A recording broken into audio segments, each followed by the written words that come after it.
నువ్వు మోసపోతావు, ఆగమవుతావు, నీ ముఖం తెల్లగా అవుతుంది, నీ భార్య పిల్లలు రోడ్డు మీద పడతారు, ఇవన్నీ అన్నాడు. వాడు మాట్లాడినా విన్నాక లాస్ట్ అడిగినా నీకు వెస్టీజ్ స్పెల్లింగ్ ఏమన్నా తెలుసా?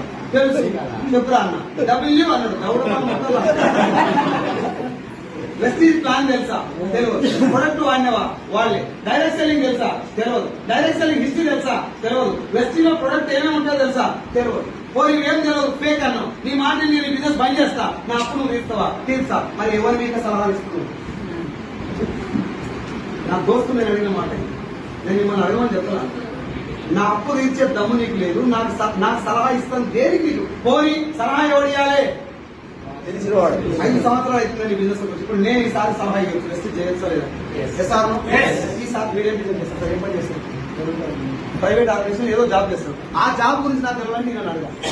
సార్ ఈ బిజినెస్ చేస్తాను. ఎస్ఆర్ ఈ పోషడికే వాళ్ళకి వాడు గెలవడం ఇంట్రెస్ట్ లేదు, నన్ను గెలవనించి అడగలేదా? ఈ బిజినెస్ గురించి మొత్తం కాదు, వెస్ట్ స్పెల్లింగ్ రాదండి వాడు ఫేక్. నేను అందరూ ఒకటే క్వశ్చన్ అడిగిన, వెస్టీజ్ బిజినెస్ ఫేక్ అని ప్రూవ్ చేస్తే ఇప్పుడే నేను పని చేస్తాను.